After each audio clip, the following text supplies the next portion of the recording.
Hi guys, happy Saturday. Boa tarde Brasil, para quem tá aí no Brasil assistindo. Hello, hello. Oi. Oi galera, boa noite, boa tarde, boa noite. Olha, tá uma loucura o tempo aqui em Miami hoje. Muita chuva, muito vento. Então eu vim pra biblioteca do prédio de novo mais uma vez.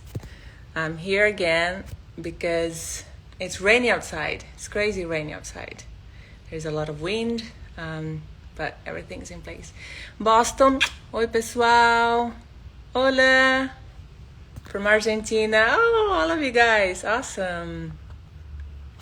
Thank you for being here once again. And today I'm going to be talking to British Malcolm. She's an Australian model. We've met a few times. She's gorgeous. She's a very sweet girl. And she just launched a podcast called Modern Mentality.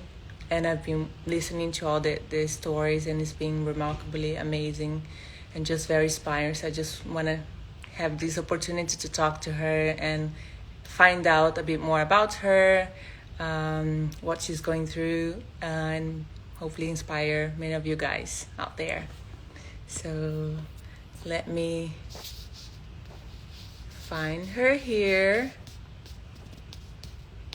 You need my voice today. I'm a little like mellow of the web. It is what it is. Let's see. There she's coming. Hi. Hang on. Hold on. I need more space of my hair. I know. I'm like, how are you? I'm good, thank you. How are you? You look gorgeous with this hair. I love the haircut. Thank you. I'm all about it. I've never had short hair before in my life, so I'm like, why not? It's 2020. Let's change it up. Exactly, but what did made it like you one day you woke up, you decided you're cutting your hair? No, I've been putting pressure on my agents to let me cut my hair since like I can remember, and they've been pretty resistant to it. And then I was working in Sydney, and a job came up, and they asked if I'd be down to cut my hair, and I said yes. And then I got back to the city, and my agency was like, "How about a little bit shorter?" So, Wow, yeah. that's an improvement. I know, definitely. They just kept going. So, and they actually want it even a little bit shorter again, which like I'm into it. I think it's great. No, it's amazing. It feels like very fresh and just cool and easy. I guess you always had long hair, so now to just like wash it and let it be, it's amazing.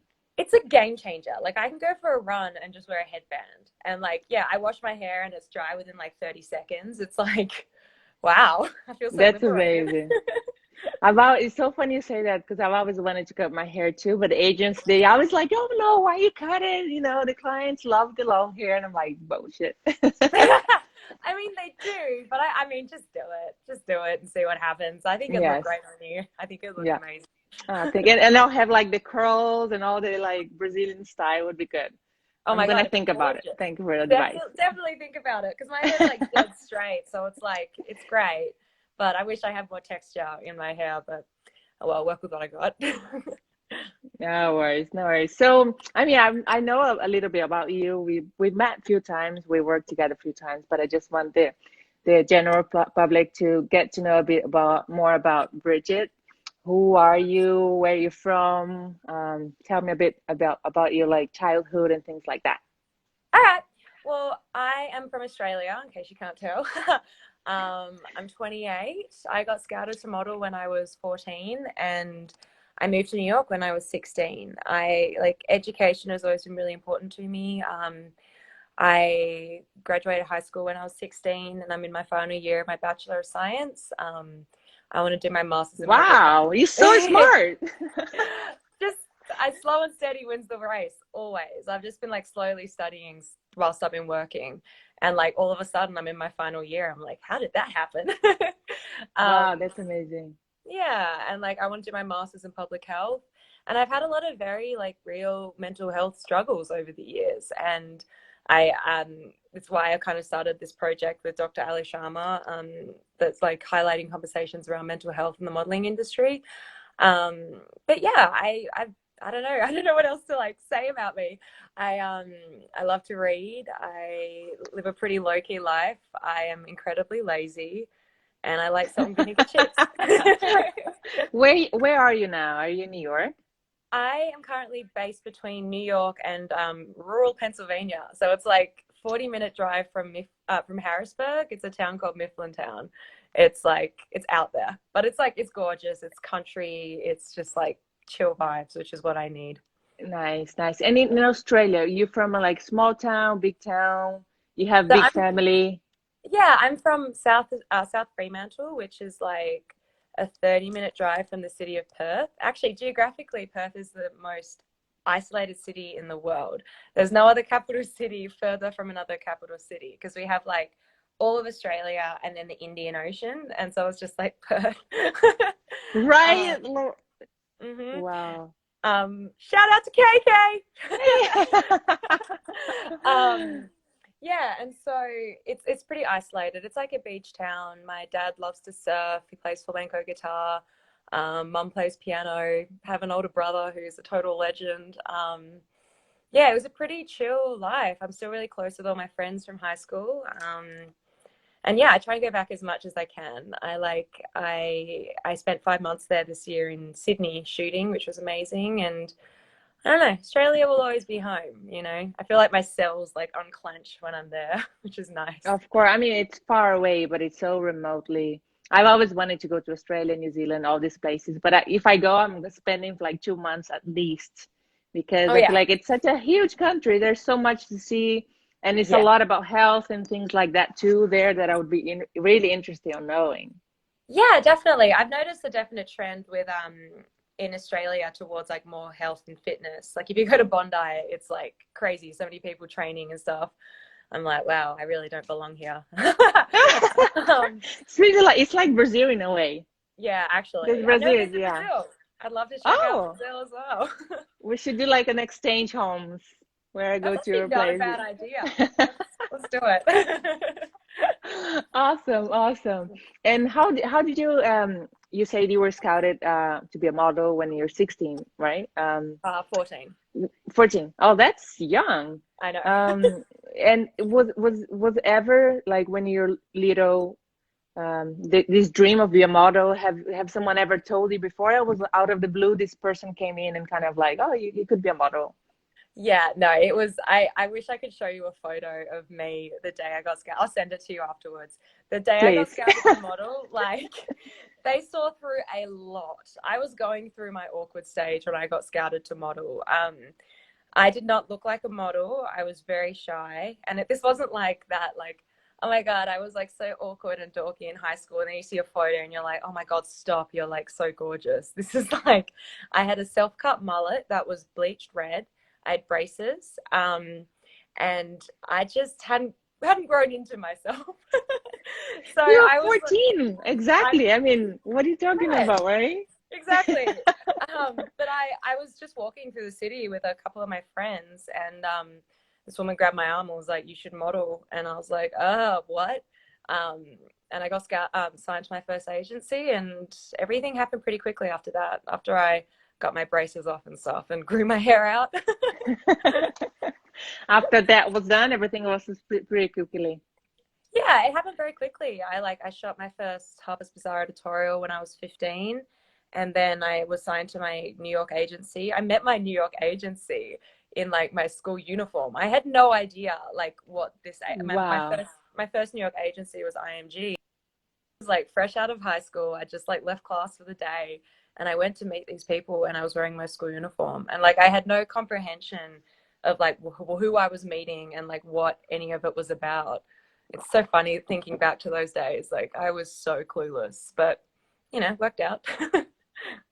No, amazing. I mean, and how just going back there, when you went first to New York City and you say that everything happened kind of quickly, I'm sure you start working like crazy straight off. How did it make you feel? Was like overwhelming or you were like ready for it? You didn't think about it? I think when you're young, I mean, at least this in my experience, when I was younger, I kind of was just like in the moment all the time. I wasn't really thinking too deeply about anything. That didn't come until I like hit 24, 25 and kind of had my first experience with like mental health struggles. So I when I was that young, I think I just was like overwhelmed by everything, and I just I went exactly where they needed me to go. I did every job, and I just was kind of present physically but not really mentally. I also had an eating disorder at that point. I have had one for many years, and so I kind of just, I mean, I was there, but I wasn't really living. That one, like, that came a little bit later.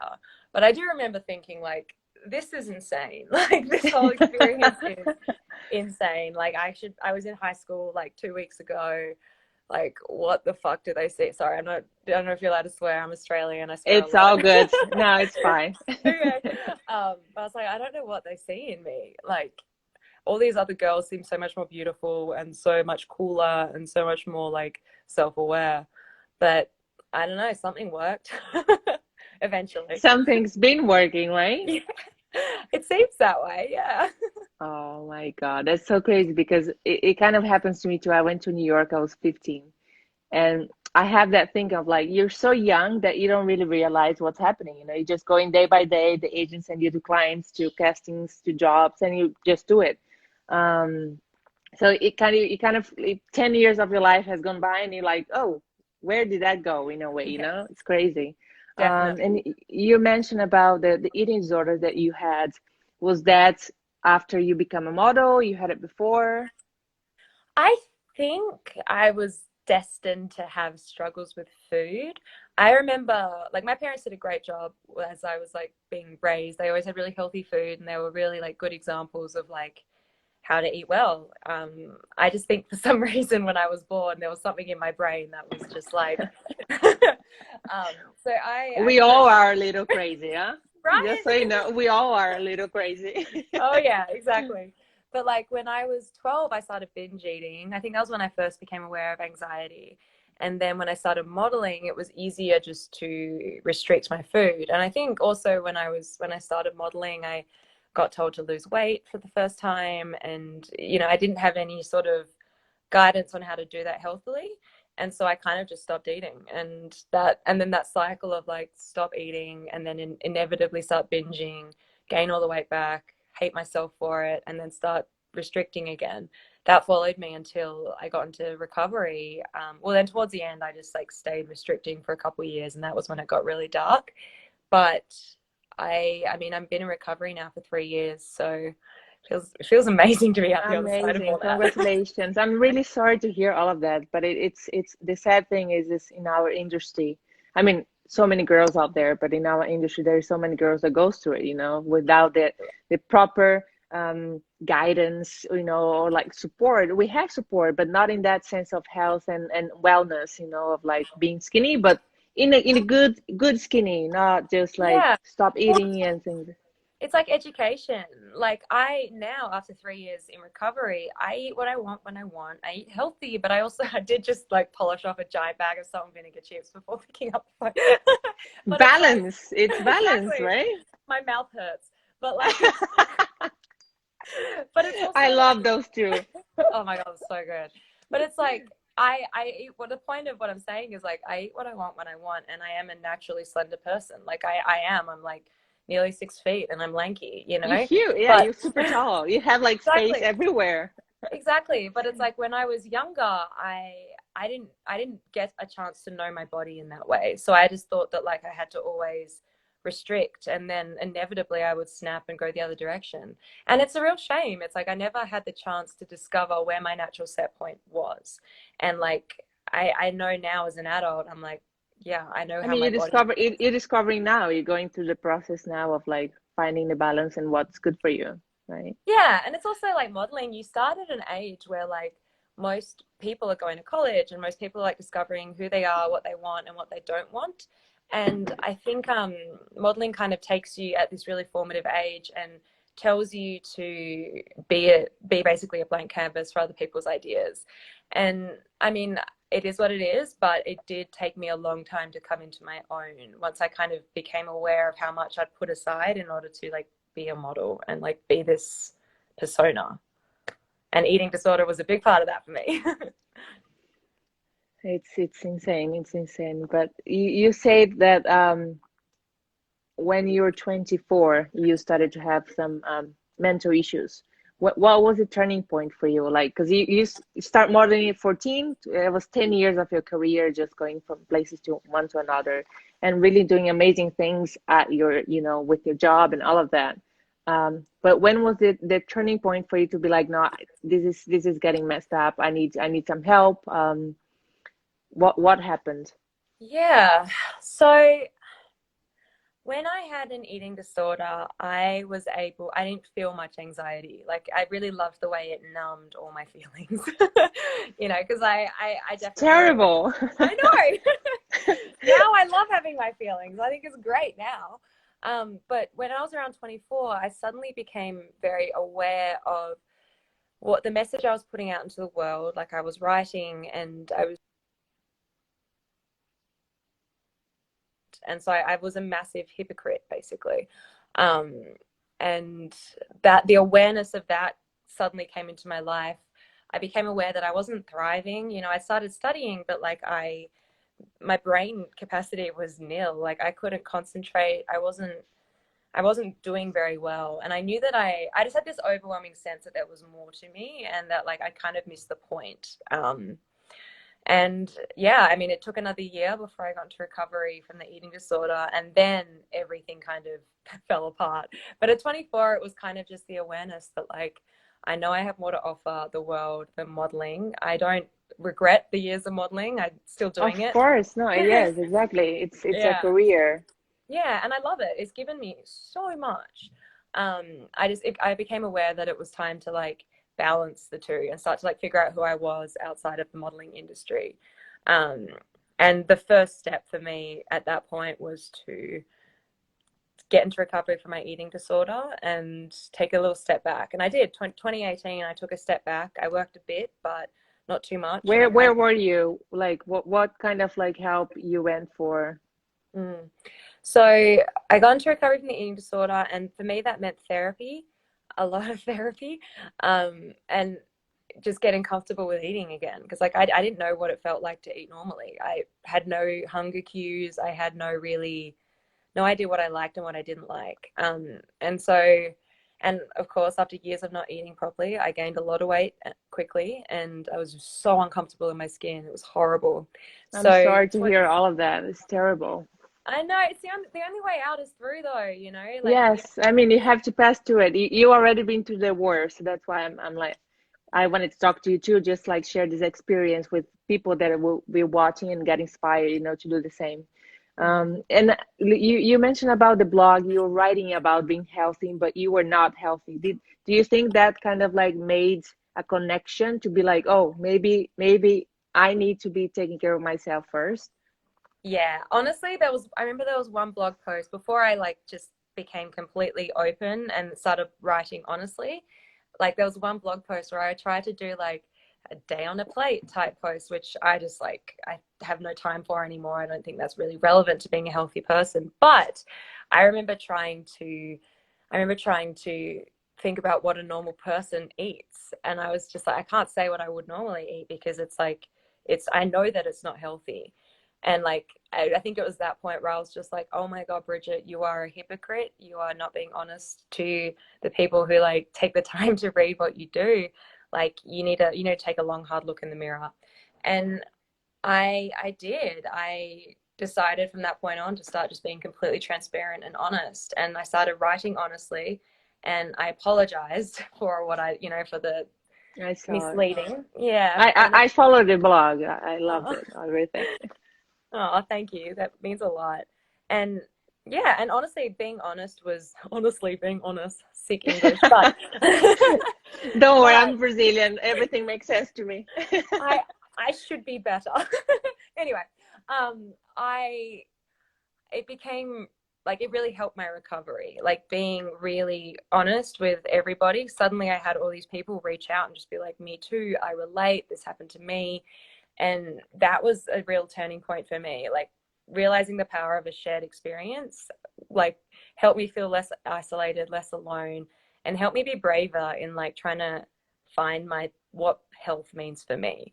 Because like that can be really hard. There's so much information out there. I used to really struggle Exactly. with, like, how do I eat? I'm like, do I do the keto? I mean, I've always been plant-based, but I'm like, should I be doing, it's a lot. And like, I When it think comes to health, there's so much information out there. It's overwhelming for sure. yeah, I will say though, since I've been studying and doing the Bachelor of Science, I have been trained to like learn how to read a scientific paper, and that has been a game changer for me. Like learning how to like pick out the good studies from the bad studies, and like seeing what like news outlets are reporting on what things. It's like it's been quite interesting and grounding, because it's actually really simple to be healthy. I never realized. It is. I mean, it is quite simple, but you have to go to the process. Everyone is by individuality, and like everyone has their own process to go to. Yeah. So you since you decided, I'm gonna do something about this. How long? Because a lot of people think, oh, I'm just gonna like with diets, I'm gonna fix this in like a month. I'm just gonna eat properly, everything's gonna go away. But it's actually, we know it's not like that. It's an everyday evolution. So how's that been for you? How long have you been going, and like what's the process like? Yeah, I'm not gonna sugarcoat it. It was really fucking hard. It was so uncomfortable for me the first, I mean, probably the first year. I spent 2018. I made a decision. I was just like, no matter what, I'm gonna eat exactly what I know I need to eat in a day to be healthy. No matter how uncomfortable it makes me, no matter how much it makes me hate myself, no matter how anxious it makes me, I'm just going to do it. And I did, and I'm really, really glad that I did, because like in so doing, I managed to give myself my hunger cues back. I knew what full felt like. I knew what foods felt good and what foods didn't, and like I knew what makes me feel energetic and what doesn't. And I also learned that like my life wasn't going to end if I ate junk food.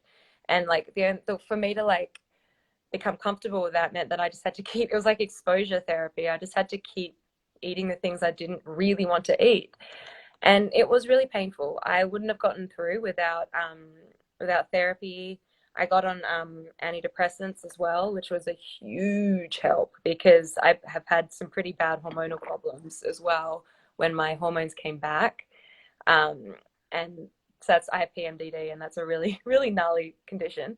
Um, but yeah, 2018 was really hard. And then working whilst like having gained weight, like that was How also was really that? I can imagine, like, what a hell. I'm sorry, but it sounds like terrible. I mean, not you're fun. saying that it wasn't fun, and I'm sure you like eating that thing and having the mindset to do it. That I so appreciate that you for that. I mean, that's amazing. Congratulations, you really got your mindset, because I'm sure there was like voices in your mind say, no, don't do this and do that, and you kind of like really felt, hard.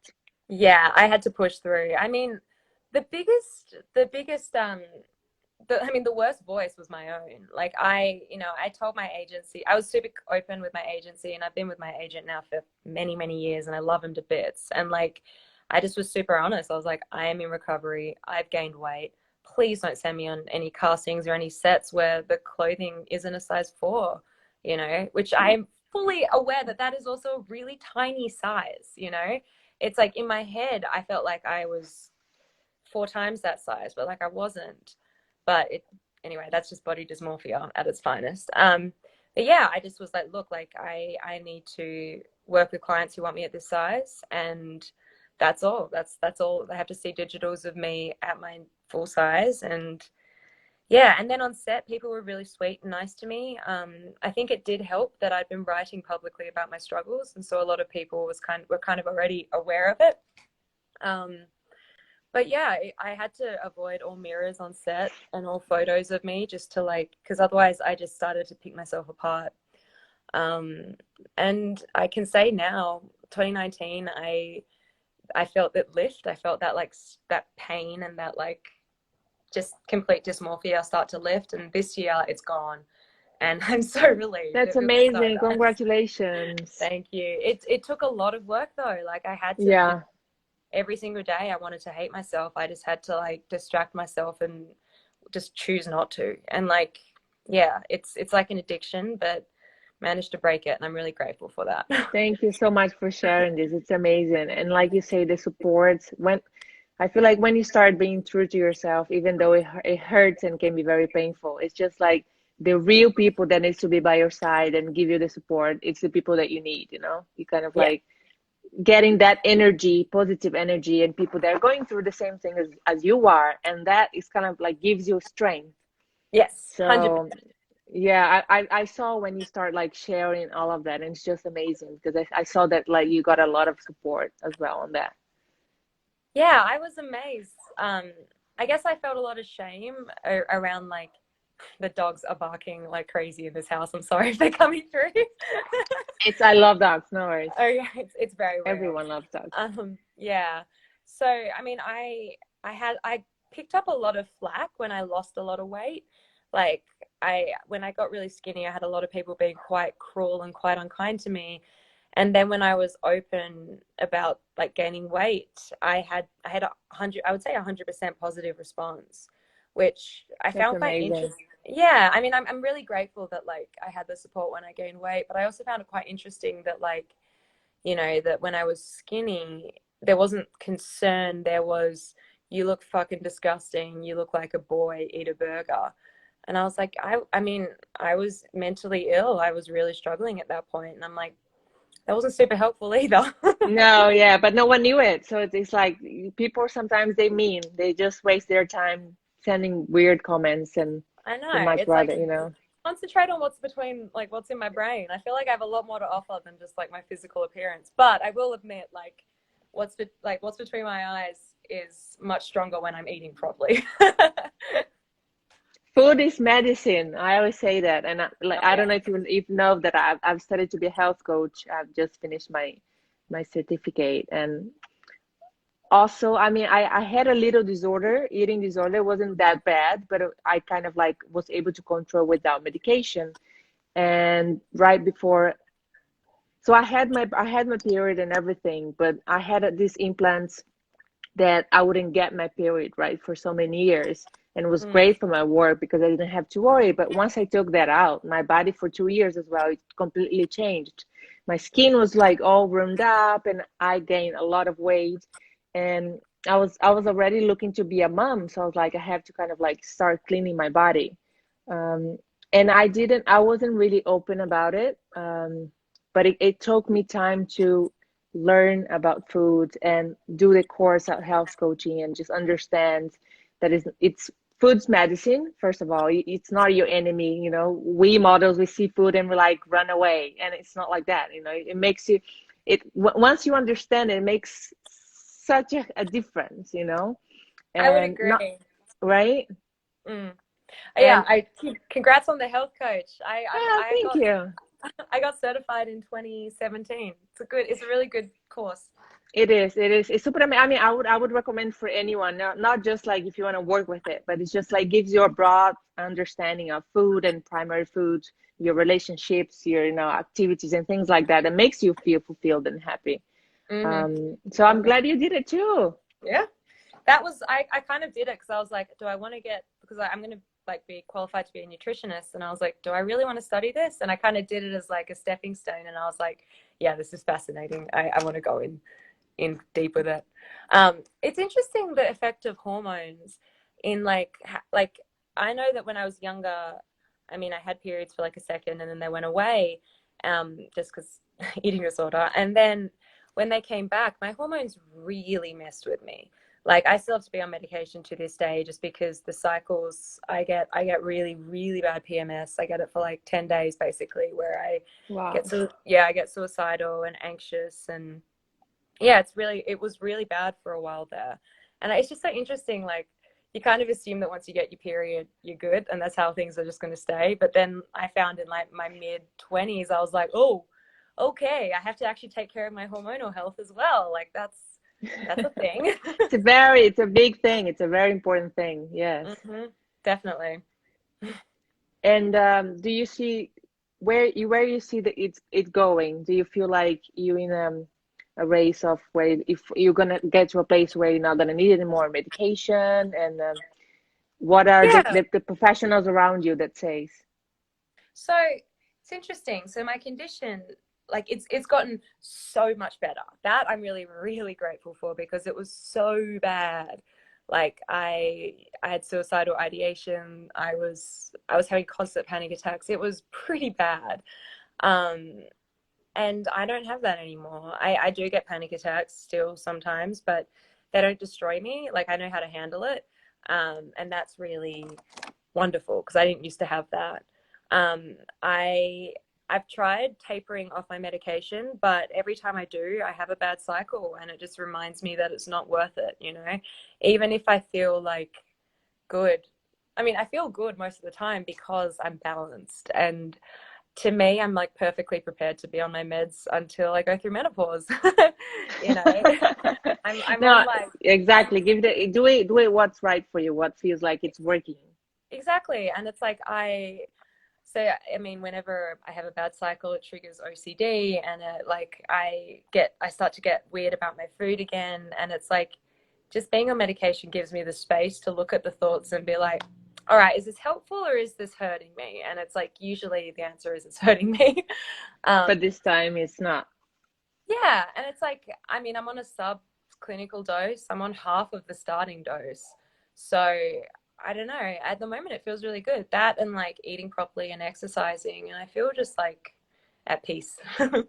That's great. That's great. Yeah. I'm happy to hear that. I mean, I'm sure it's not you going through, and it's not an easy thing, but I'm so happy you're going through the worst and you don't have the suicidal thoughts anymore, and it's like you're starting to find a balance in your life, and that's where my next topic comes to is model mentality. Yay!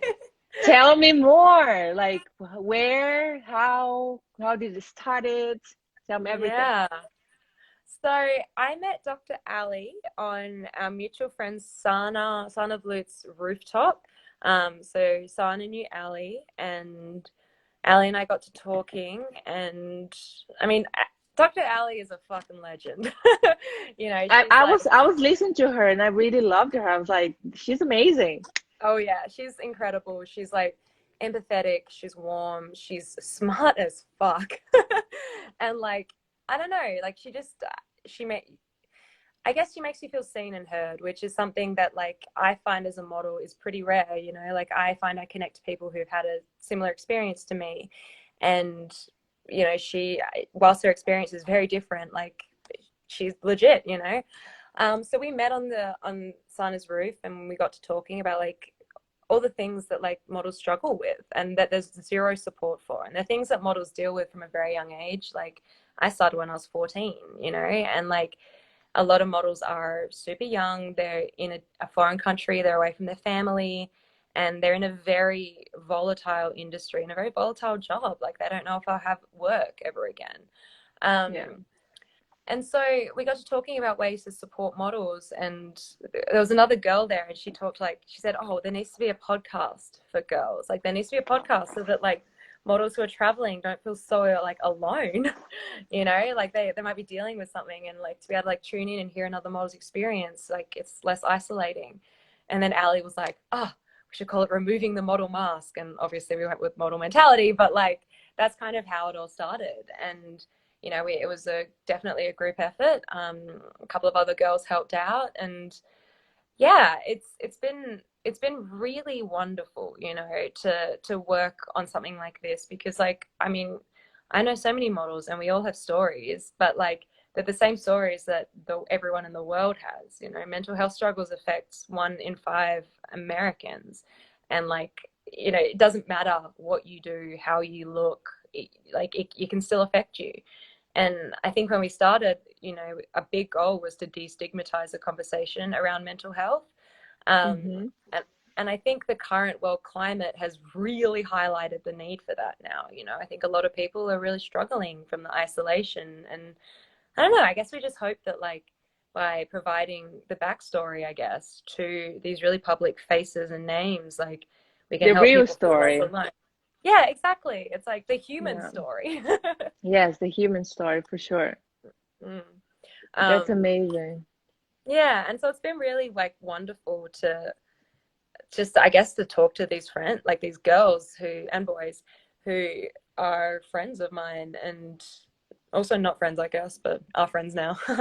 And just, I don't know, just go beyond the exterior, because we're all human, we all struggle. It doesn't matter what you do, you know. Yes, yes, So it's amazing. yes, that's my soliloquy. Um, We launch on the 17th. We have our first episode is with Emily Dinonato. And yeah, so basically, like, we were supposed to launch like around March, but then COVID happened, and we were like, definitely not the right time. And then with everything that's happened this year, we released a couple of curated episodes that kind of fitted the themes of the world, that we hoped like would add to the conversation in a positive way.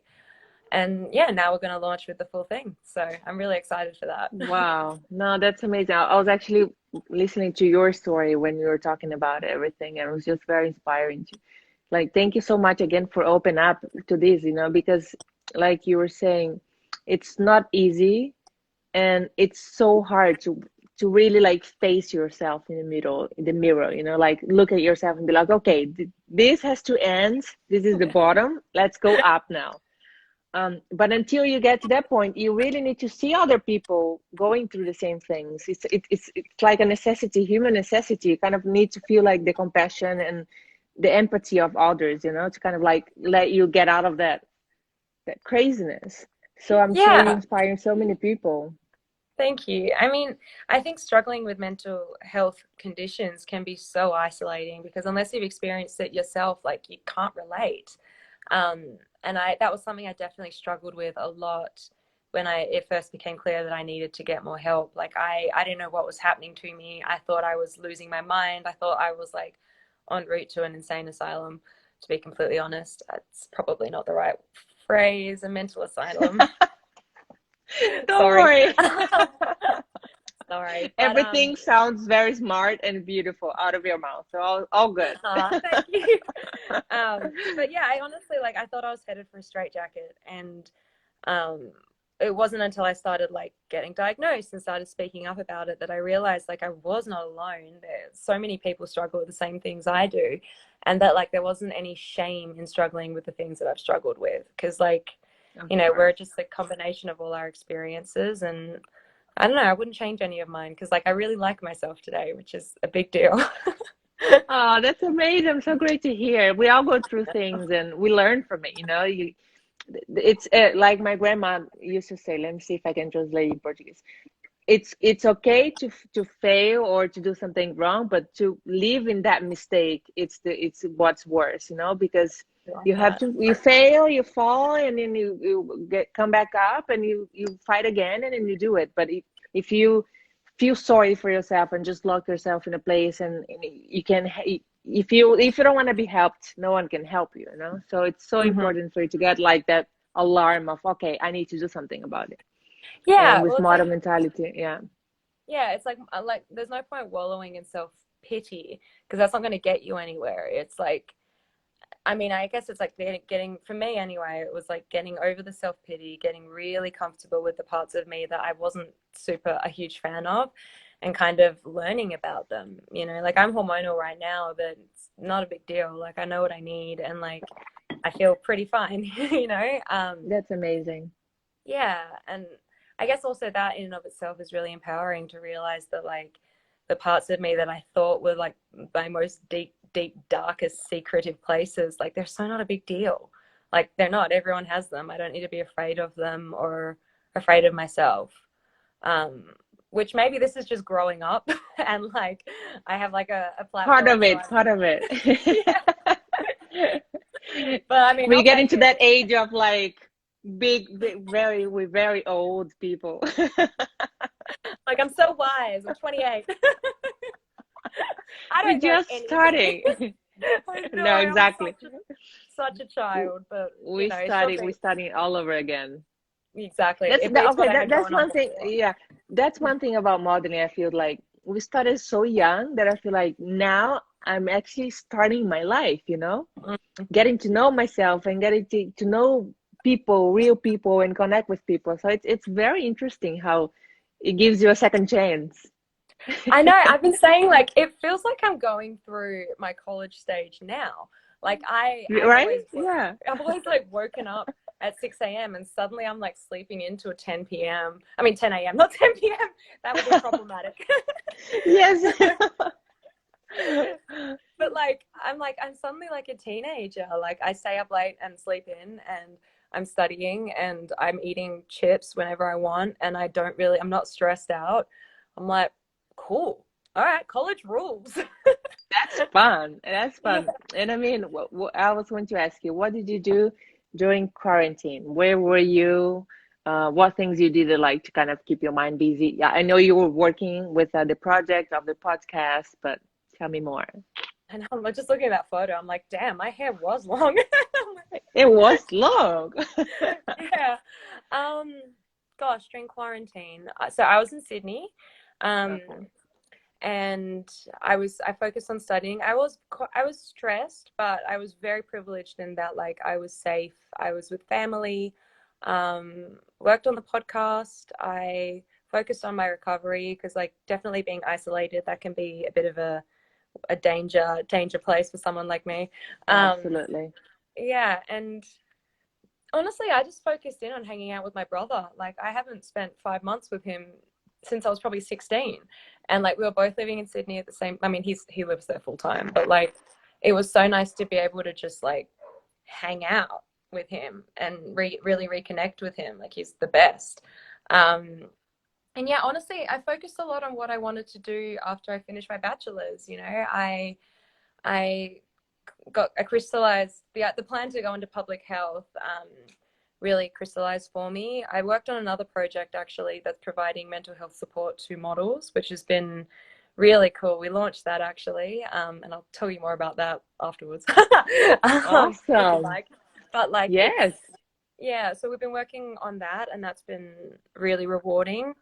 And it was honestly like I feel really, again, I'm really privileged in that I was able to use quarantine as a time to just check in, you know, and to kind of just check in on what I wanted, who I wanted to be, even like how I wanted my work to look. Yeah, and like who I wanted to be outside of modeling. And I feel like bringing all that back now to America and like working again, I feel like a much more rounded human after it, which I'm really grateful for that. I mean, I don't think you're going to be finishing modeling anytime soon, but what do you want to be from now on? I mean, I just want to be Bridget. um, but I mean, Do you in want to terms, become a doctor? Do you want like I no? don't think so. Okay. I don't think I have it in me to be a doctor. I have mad respect for doctors. No, I want to work as a public health officer. Like I'd love to work with the UN or, you know, one of those big organizations that provides support to at-risk communities. Like I think that's a really important something that really speaks to me, and it really like feels right for me to like go down that route. I'm also tossing up maybe doing an MBA as well. Oh But my God, you're like a machine woman. I love school. I've always loved school. I've always been a massive nerd. Send me some of that knowledge from there, please. Definitely. I Like love it. at heart, I've always just been like the fucking dorky schoolgirl who like plays oboe. Like at the heart of it all, that's just me. Um, and like yeah, I love school. I love learning, and I hope to never stop learning. I do like the idea of becoming a doctor of something like public health, I guess, but definitely not a medical doctor. No medical doctor. Okay. And how was it to after going through the whole process of like now you feeling much better about yourself, going back to do some jobs, and I wanted to ask you, when was that shot? Was that Mm. after everything? No, so that was such an incredible shoot. Like that was incredible. We it was with all an Aussie team. Shout out Simon, Co, Peter, Mickey. And we went to the Great Barrier Reef, which in and of itself is like such a privilege. And we shot this editorial for Italian Elle. And then so we shot that in late February, I think. And then, you know, with everything that happened, it got picked up by quite a lot of publications, which is pretty cool. Um, so yeah, that was a special shoot. That was definitely, and there was also like, You know, when I work in Australia, I work with people who have known me since I was 14. You know, like I think I first worked with Simon when I was probably 16 or 17. And like he and I, we've been to India, Great Barrier Reef, we've been to like the Northern Territory of Australia, which is super remote. Like it just feels so nice to work with people like that. And I think that's one of my favorite parts of our job, like making friends with these incredible people.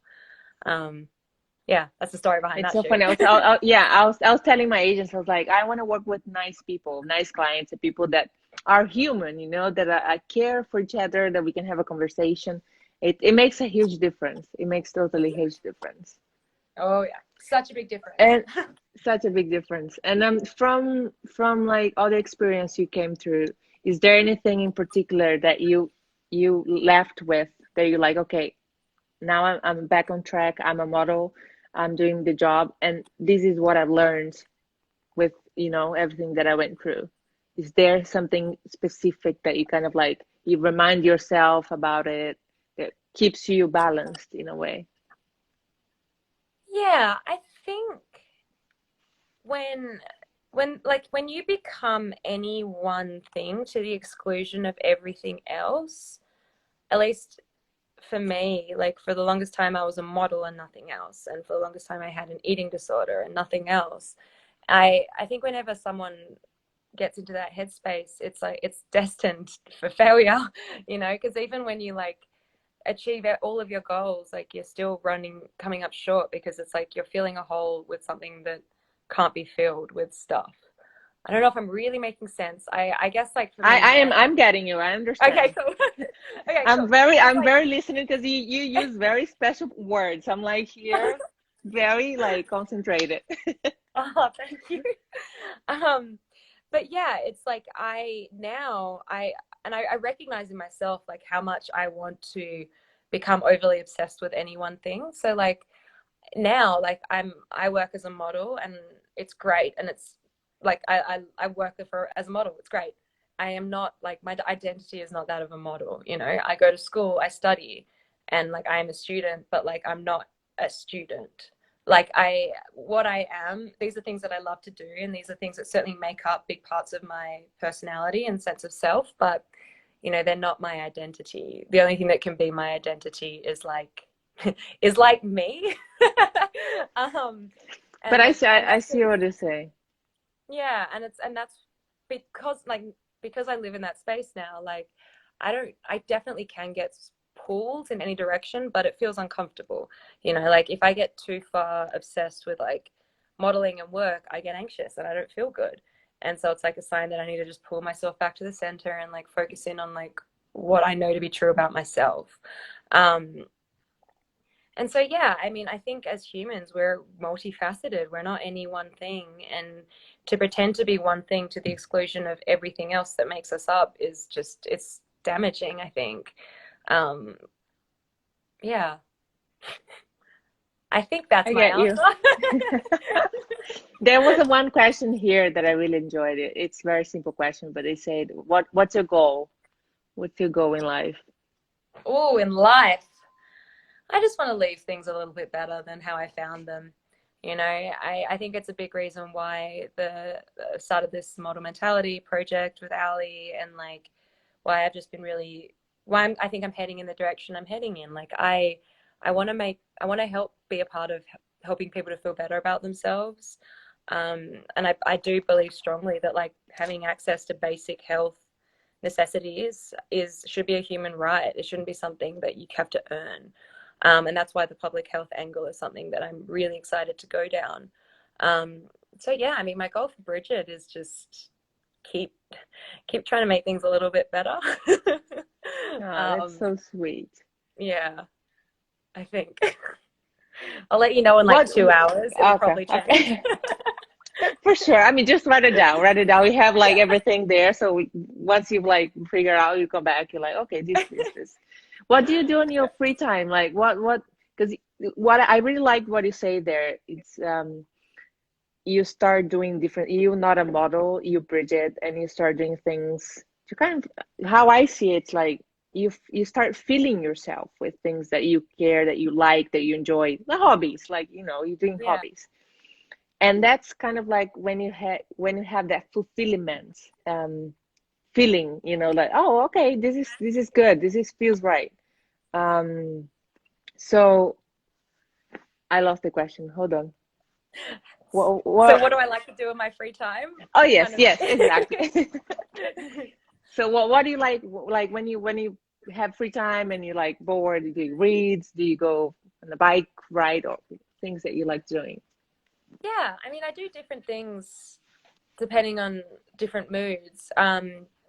I just picked up bass. So I'm a classically trained musician. I played oboe for like many, many years, and I used to like tour with orchestras, and I went to a bit of college for it. Seriously, But you like are the oboe, incredible. oh, no. I'm really like, the oboe is a wonderful instrument. I love playing it, and like I still do. Shout out to Ryan, best teacher ever. But I, it's very hard to just pick up and play. And like whenever you travel as much as I do, traveling with an oboe and reeds and fucking knives and all the stuff that goes, knives to make the reeds, not knives because I'm a badass. But it's but like it's hard, you know. And so I took up bass earlier this year, and that's been so much fun. Just like playing bass and being really bad at something but getting better at it. And I do that whenever I feel anxiety coming up, like I feel the need to do things with my hands because they tend to like shake. And so like I find playing bass is just perfect for that. I love to read. Someone wrote one of the first questions, like, what's a good book? And like, my favorite book ever is Master and Margarita by Bulgakov. It's like, it's so good. It's so strange. I highly recommend that. So I read a lot.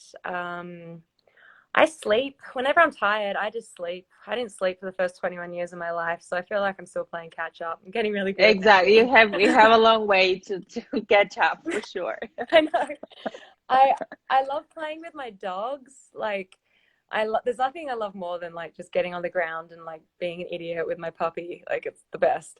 I do like working out. I'm pretty careful with it these days. I've got a really bad knee after years of like overtraining, so I might go for a run in nature. I love cooking. I don't love cooking. I love eating, so I'm happy to go through the cooking. It's like a step Yeah, to the definitely. I love playing chess. I love playing backgammon.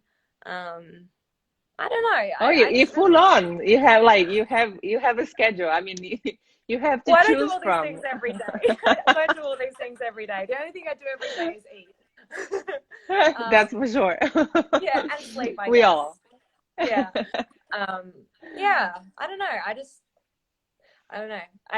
I love watching TV shows, but I can get sucked in, and that doesn't leave me feeling very good. So, although I just finished Succession, holy shit, what a show! You know Wow. what I find about the series? I like them, but I always know I'm gonna be upset when they finish. You know, so sometimes I'm like, I don't even want to start because I know it's gonna end, and I'm gonna be waiting for like a year for this next season to come. So I like, don't do it, don't do it. I Yeah, get all that's upset. it has to be a very special type of show. Like and so like there's like 30 Rock, for example. I've watched that every night before I fall asleep for the last like 5 years. Like it just an episode, they're short, they're like stupid and funny, and like it just calms me down. But like to binge watch a show, it has to be really good. And I just finished Succession and it was really good. Succession. I'm gonna look up for that one to see. Oh my God.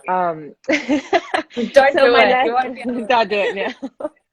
My last question to you is, what advice you leave to people that are going through struggles, mental, eating disorder, any struggles in life, or just like dealing really hard with the quarantine? What advice would you give to them? My number one advice always for people who are struggling is to talk about it, you know, to reach out to a trusted friend if you can afford it, if it's within your means, a therapist, a life coach, a psychiatrist, like somebody just to like be there and to mirror your experience and be there for you. You know, my recovery was greatly aided when I started talking about my struggles, and you know, even today, like it's rare that I go through a day without like talking to my friends about life, you know, and through that process, you also really get these incredible friendships out of it. You know, my relationships are still blow me away that like I have people who care about me as much as they do, and vice versa. You know, I think like humans are social animals. We used to live in packs and and like Absolutely. yeah, and I think like social isolation is really damaging. So luckily we live in 2020 and we have Zoom and we have our phones, we have contact with other people. Like I think always like connect as best you can. And then if you're struggling, find out what makes you feel better and what makes you feel worse. And really become selfish in how much you honor the things that make you feel better. You know, whenever I struggle, I get off social media. I realize as we're doing an IG live, I'm like, but you know, whenever I struggle and I go on social media, I just start to hate myself even more. So I take a break for a couple of days and I feel better. You know, it's about really getting to know yourself and sitting with yourself. But yeah, number one thing is talk about it. You know, you don't have to suffer in silence. That, yeah, you don't have to. There will always be people there. Reach out to me. I'll do my best to help. You are amazing. Thank you so much for this and for, I mean, Yeah. the advice you gave, it serves for me and for everyone else. Oh, thank you I'm so with much. you on that. Yeah, I'm with you Thank you on for that. holding It this really, space. oh no, please, my pleasure. Thank you for accepting the invitation, and just really being open about it. You know, like you saying that, and I feel like once you true to yourself and you open up, everything changes. It's a It's big true. step, but everything changes from there. It's just it will only get better. You know, so it's really just taking that the strength and like, okay, I'm gonna do it, and from there it's life. Life is not easy for anyone. We go through struggles and things with family, with friends, with your own. So it's really important not to know that you're alone. So I really Yeah. appreciate your advice. We're Yeah. Thank you together on so this. much. Thank you so much, Bridget. I really appreciate it. Yes. Take care. Guys, thank you Bye. so much that watched it. I've seen some questions, but we were talking, and like you see, sometimes you get the questions, sometimes you don't. But I feel like we got a lot out of this conversation. I do. You guys go follow Modern Mentality. They already have. How many podcasts you done it so far? You're like I 7. think I think we have four or five major episodes and then a few like little in betweeny Okay. snacky bits. And it's so, I mean, if you don't need the time, you just put on your headphones and you in the house doing things and just listening. It's beautiful stories, very inspiring stories, and I know you get something out of it. So don't Thank you. forget to follow them. Thank you. All right. Thank you so Take much, care. Vickies. Bye. Have a great weekend. You too.